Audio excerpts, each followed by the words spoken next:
आज हम जिस मूवी की स्टोरी की बात करने जा रहे हैं उसका नाम है अनस्टॉपेबल।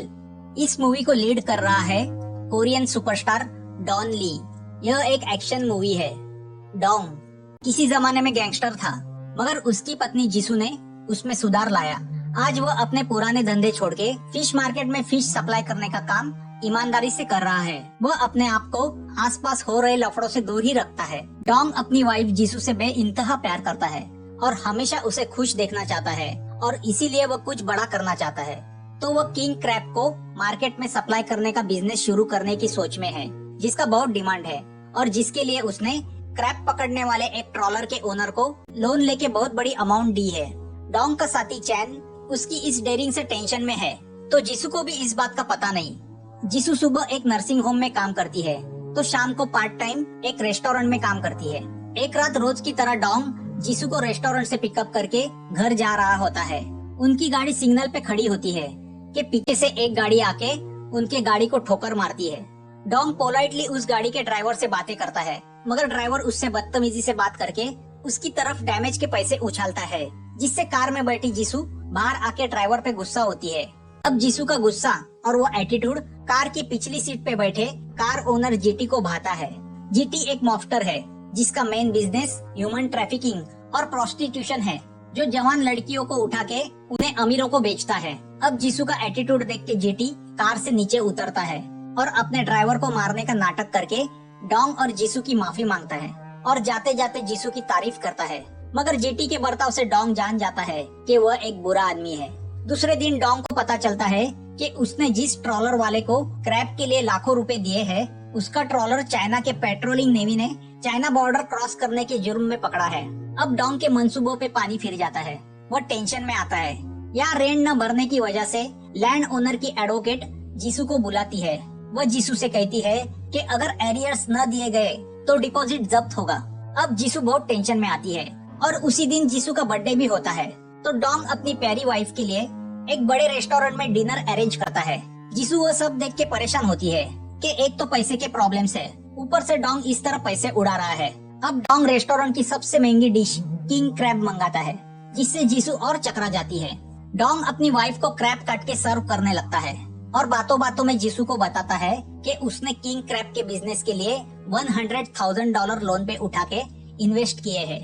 यह सब सुन के जिसू का दिमाग काम करना बंद करता है। ऐसी सिचुएशन में भी डॉन को इतना कूल देख के उसे समझ में नहीं आता अपने पति से क्या कहे। वह आग बबूला हो जाती है। डॉन उससे कहता है कि वह अपनी वाइफ को लाइफ की सब लग्जरी देना चाहता है, इसलिए उसने यह किया। सामने रखे किंग क्रैब को देख के जिसू को रोना आता है। यहाँ डॉन अपनी वाइफ का बर्थडे केक लाने जाता है और जब वो वापस आता है तो देखता है जिसू चली गई है। जिसू कैब पकड़ के सीधा घर चली जाती है। डॉन उसे बार बार फोन करता है तो वो उसे मैसेज करती है कि हम घर पे बात करेंगे। बेचारे डॉन का डिनर प्लान फेल हो जाता है। यहाँ जिसू घर पे आती है, तभी डोरबेल बजती है। उसे शक होता है कि डॉन इतनी जल्दी कैसे आया, तो वो आई होल में से देखती है तो उसे एक अनजान शख्स दिखाई देता है। मगर इसके पहले कि वो भागने की कोशिश करे, वो लोग जिसू को पकड़ के बेहोश करके अपने साथ ले जाते हैं। यहाँ डॉन ऑन द वे होता है कि तभी वो गैंग के लोग अपनी कार खराब होने का बहाना बना के उसे रोक के रखते हैं ताकि वो वक्त पे घर ना पहुंच सके। कुछ देर बाद डॉन घर पहुंच जाता है। घर में बिखरे सामान देख के उसे पता चलता है कि जिसू के साथ कुछ तो गड़बड़ हुई है। उसकी वाइफ को किडनैप किया गया है। वो पुलिस स्टेशन में कंप्लेंट देता है, मगर सीसीटीवी कैमरा का वायर कट करने की वजह से पुलिस को कोई भी सबूत हाथ नहीं लगते। यहाँ पुलिस स्टेशन से बाहर आने के बाद डॉन को उस किडनैपर का यानी जीटी का फोन आता है। वो उससे कहता है कि उसने डॉन के घर के फ्रिज पे एक कार्ड लगाया है, उस पते पे आके वो उसे मिले। वह कार्ड किसी रेस्टोरेंट का होता है, तो डॉन उस रेस्टोरेंट पहुंच जाता है। उसे वहाँ रिजर्व किए गए टेबल पे एक फोन और एक बड़ी बैग रखी दिखाई देती है। तभी उस फोन पे डॉन को जीटी का फोन आता है। वो उससे कहता है, मैं तुम्हारी वाइफ को अपने पास रख रहा हूँ और उसके बदले तुम्हें उसकी कीमत दे रहा हूँ। डॉन बैग खोलता है तो उसमें ढेर सारे पैसे होते हैं। डॉन उसके सामने गिड़गिड़ाता है कि उसे पैसे नहीं, उसकी वाइफ चाहिए। जीटी उससे कहता है, तुम्हारी वाइफ बहुत हॉट है, उसके मुझे बहुत पैसे मिलेंगे। और रही बात प्यार की, तो पैसा हर प्यार को खरीद सकता है। इतना कह के जीटी फोन कट करता है। अब डॉन पैसे की बैग लेके पुलिस स्टेशन आता है, मगर पुलिस के बर्ताव से डॉन को पता चलता है पुलिस केस में ज्यादा इंटरेस्टेड नहीं है। पुलिस पैसे की बैग अपने एविडेंस में जमा कराती है तभी डोंग की नजर पुलिस स्टेशन के बोर्ड पे लगाए मिसिंग लड़कियों के फोटो पे जाती है जो कितने दिनों से लापता है। डोंग नहीं चाहता कि उसकी वाइफ की फोटो भी इन्हीं लड़कियों की तरह सालों से वही लगी रहे। अब डोंग को पता चलता है अगर उसे अपनी वाइफ को ढूंढ निकालना है तो उसे फिर से वही पुराना डोंग बनना होगा। अब वह सबसे पहले अपने बॉस के ऑफिस में जाके उसके आदमियों की पिटाई करके अपने पैसे वसूलता है। फिर वह एक प्राइवेट डिटेक्टिव किम के पास जाके उसे पैसे देके उसे किडनैपर के बारे में इंफॉर्मेशन निकालने को कहता है। डोंग किम को सिर्फ एक ही दिन की मोहलत देता है। किम रेस्टोरेंट के सीसीटीवी कैमरा से मालूम करता है कि जिस शख्स ने वो पैसों की बैग रेस्टोरेंट में रखी थी उसके कार का नंबर क्या है। किम कार के नंबर से उस आदमी का एड्रेस निकालता है। डोंग जब उस आदमी के घर पहुंच जाता है तो उसे पता चलता है कि उस आदमी ने पैसे की खातिर अपने कार की नंबर प्लेट बेची थी। वह आदमी डोंग को एक जुए के अड्डे का पता देता है। अब डोंग चैन और किम के साथ उस अंडरग्राउंड जुए के अड्डे में पहुंच जाता है जो एक लेडी चला रही है। लेडी डोंग को उस आदमी की इंफॉर्मेशन देने से मना करती है और अपने आदमियों को डोंग को मारने बुलाती है, मगर डोंग जो एक बॉक्सर है और जिसका हाथ 2.5 किलो का है वह आराम से सब आदमियों को मारता है। अब वह लेडी डोंग को बताती है कि उसने कार की नंबर प्लेट जैंगसेंग पोर्ट पे एक आदमी को दी थी जो हमेशा वहीं पे मिलता है और वह आदमी प्रोपोफोल और एफ्रोडिसियाक की डिलीवरी करता है। प्रोपोफोल वह ड्रग है जिसे डॉक्टर सर्जरी के वक्त इस्तेमाल करते हैं और एफ्रोसिडियाक वह ड्रग है जो इंसान की काम उत्तेजना बढ़ाने के लिए इस्तेमाल किया जाता है। अब वह लेडी डोंग को एक क्लब का कार्ड देती है जहाँ उस आदमी का आना जाना है। डोंग उस क्लब में जाके पूछताछ करता है मगर उसके हाथ कुछ नहीं लगता। वह अपनी गाड़ी से निकल ही रहा होता है कि तभी वहाँ पे एक वैन आती है। उस वैन से बाहर निकले हुए आदमी को देख के डोंग को कुछ स्ट्राइक होता है। उसे याद आता है वह वही आदमी है जिसने किडनैपिंग की रात अपनी गाड़ी खराब होने का बहाना बना के डोंग का रास्ता रोका था। डोंग उसकी वैन में झांक के देखता है तो उसे गाड़ी में उस रेस्टोरेंट का कार्ड भी पड़ा दिखता है जहाँ किडनैपर ने पैसे का बैग रखा था। अब डोंग उस आदमी से पूछताछ करने जाता है तो वह आदमी अपने आप को कैसे वैसे डोंग की चुंगल से छुड़ा के भागता है। यहाँ पुलिस को जीसू से मिलती जुलती लड़की की लाश मिलती है तो वह आइडेंटिफिकेशन के लिए डोंग को बुलाती है, मगर थैंक गॉड वो जीसू नहीं होती। डोंग को किम से पता चलता है कि उस मरी हुई लड़की की 2 साल पहले किडनैपिंग हुई थी और अजब बात यह थी कि जब उस लड़की की किडनैपिंग हुई थी वो लड़की कोमा में थी। उस लड़की की किडनैपिंग का मैटर मीडिया ने बहुत उछाला था मगर पुलिस किडनैपर को नहीं पकड़ पाई थी। अब डोंग को शक होता है कि शहर में लड़कियों को किडनैप करने वाला एक रैकेट एक्टिव है, मगर वो यह नहीं समझ पाता कि कोमा में पड़ी लड़की की किडनैपिंग करके किसी को क्या मिलेगा। तो वह उस लड़की के हस्बैंड को मिलने जाता है। हस्बैंड डोंग को बताता है कि जीटी नाम के एक साइको ने एक रात उसे उठवाया और उसके सामने प्रपोजल रखा कि वह उसकी कोमा में पड़ी वाइफ को उसे बेचे। उसके बदले वह उसे ढेर सारे पैसे देगा क्योंकि वह नहीं चाहता कोई हस्बैंड अपनी वाइफ की ट्रेजेडी को बेच के पैसा कमाए। वह साइको यह बिलीव करता है कि पति का अपने पत्नी के प्रति प्यार एक दिखावा होता है, ऐसा प्यार जिसकी पैसे के सामने कोई कीमत नहीं। अगर पैसे दिए जाए तो दुनिया का हर पति अपनी पत्नी को बेचने को तैयार हो। तो उस हस्बैंड ने भी पैसे की लालच में अपनी कोमा में पड़ी बीवी को उस साइको को बेचा। हमें पता चलता है कि जीटी ने इस तरह कितने सारे पतियों से उनकी पत्नियों को खरीदा है और बापों से उनकी लड़कियों को। वह पति जो क्लेम करते थे कि वह अपनी पत्नी से अपनी जान से ज्यादा प्यार करते हैं।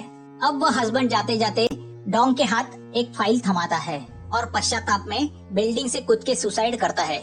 उस फाइल में डोंग को एक बिजनेस कार्ड मिलता है। अब डोंग को याद आता है कि उस रात जब उसकी गाड़ी को एक गाड़ी ने ठोकर मारी थी तो ड्राइवर ने उसे वही कार्ड दिया था। अब डोंग उस कंपनी में चला जाता है और उस आदमी की पिटाई करके उसे अपने साथ लेके जाता है। इन सब बात का पता जीटी को चलता है। यहाँ काफी टॉर्चरिंग करने के बाद भी वह आदमी डोंग को जीटी का पता नहीं देता। तभी खुद जीटी डोंग को वीडियो कॉल करता है। जीटी डोंग से कहता है कि वह उसके आदमी को मार दे, नहीं तो वो जीसू को मार देगा। जीटी जीसू को पानी में डुबाने की कोशिश करता है तो डोंग जीसू को बचाने के लिए अपने कब्जे में रखे जीटी के उस आदमी को मारने का नाटक करता है। अब जीटी डोंग से कहता है कि अगर वह उसके पैसे उसे वापस करेगा तो वह डोंग को उसकी वाइफ वापस करेगा। डोंग ने जीटी से मिले हुए पैसे पहले ही पुलिस स्टेशन में जमा किए हैं, तो अब अगर वह पैसे जीटी को वापस करने हैं तो उसे उन पैसों को पुलिस कस्टडी से निकालना होगा। यहाँ जीटी का वह आदमी डोंग को बताता है कि जीटी का मेन बिजनेस प्रोस्टिट्यूशन के लिए लड़कियां सप्लाई करने का है। वह जवान लड़कियां और खूबसूरत बीवियों को उठा के उन्हें जबरदस्ती प्रोस्टिट्यूशन में ढकेलता है। वह उन लड़कियों की प्लास्टिक सर्जरी करा के उन्हें दूसरे देश भेजता है। अब डोंग समझ जाता है कि अगर उसने जल्दी नहीं की तो उसकी वाइफ की भी वही हालत होगी। अब डोंग, चैन और किम पुलिस कस्टडी से पैसे निकालने के लिए प्लान बनाते हैं। किम पब्लिक प्रोसिक्यूटर बनके पुलिस स्टेशन जाता है और वहाँ के अकाउंटेंट से कहता है कि वह जीसू किडनैपिंग केस के एविडेंस को देखना चाहता है। मगर ऐन वक्त पे उस अकाउंटेंट को शक होता है। नीचे गाड़ी में बैठा डोंग यह सब बातें माइक्रोफोन से सुन रहा होता है। अब वह सिचुएशन को संभालने के लिए नीचे खड़ी इंस्पेक्टर की गाड़ी को ब्लास्ट करता है, जिससे अफरा तफरी मचती है। उसका फायदा उठा के किम और चैन पैसे लेके भागते हैं। अब डोंग जीटी को फोन करके बताता है कि उसे पैसे मिल गए हैं, तो अब वह उसके बदले उसकी वाइफ को वापस चाहता है। जीटी को समझ में नहीं आता यह कैसा हस्बैंड है जो पैसे के बदले अपनी बीवी वापस चाहता है। जीटी डोंग से कहता है कि अगर तुम इतने डैशिंग हो तो मेरा पता ढूंढ निकालो और मेरे पास आ जाओ। यहाँ जीटी के कब्जे में पड़ी जीसू एक लड़की की हेल्प से विंडो की ग्रिल तोड़ के भागती है, मगर पुलिस स्टेशन पहुँचने के पहले ही जीटी फिर से उसे पकड़ लेता है। तो दूसरी ओर डोंग जीटी के फोन सिग्नल से उसके ठिकाने का पता जान लेता है और उस पुराने होटल पहुँच जाता है। वह उस होटल में घुस के उसके सामने आने वाले हर आदमी को बुरी तरह पिटता हुआ आगे बढ़ने लगता है। डोंग की ताकत के सामने कोई टिक नहीं पाता। यहाँ जीटी के आदमी लड़कियों को पोर्ट पे ले जाने की तैयारी करते हैं, जहाँ से उनको दूसरे देश भेजा जाएगा। मगर तभी किम और चैन उन पे हमला करके पुलिस को बुलाते हैं और उन लड़कियों को बचाते हैं, मगर उनमें जीसू नहीं होती। अब डोंग जीटी को ढूंढने निकलता है कि तभी सामने से जीटी की गाड़ी आती है। दोनों आमने सामने गाड़ी रुकाते हैं। तभी जीटी का आदमी उसे फोन करके बताता है कि पुलिस ने उनके अड्डे पे छापा मारा है। अब डोंग और जीटी दोनों एक दूसरे को पहचान जाते हैं। जीटी गाड़ी रिवर्स में लेता है तो डोंग उसको चेस करने लगता है। अब दोनों कार में स्टंटबाजी शुरू होती है। जीटी की कार में जीसू होती है। जीटी जीसू को दिखा के डोंग को भड़काता है। लंबी चेस के बाद दोनों की गाड़ी एक दूसरे से टकरा के पूरी तरह डैमेज होती है। जीटी कुल्हाड़ी लेके डोंग को मारने जाता है, मगर डोंग बुरी तरह उसकी धुलाई करता है। फिर डोंग जीटी के गाड़ी से जीसू को छुड़ाता है। जीसू उससे लिपट जाती है। डोंग के इस बहादुरी की मीडिया बहुत प्रशंसा करता है। डोंग की वजह से ह्यूमन ट्रैफिकिंग और प्रोस्टिट्यूशन का एक बहुत बड़ा रैकेट पकड़ा गया था। यहाँ इस इंसिडेंट के बाद डोंग का नसीब खुलता है। उसके किंग क्रैब का ट्रॉलर भी वापस आता है। देखते देखते डोंग अमीर बन जाता है। अब उसका खुद का बड़ा रेस्टोरेंट है जहाँ किंग क्रैब सर्व किए जाते हैं। अपने पति की सक्सेस से अब जीसू भी बहुत खुश है। डोंग अपनी जीसू का बर्थडे उसे सबसे बड़ा क्रैब सर्व करके सेलिब्रेट करता है। मूवी यहाँ खत्म।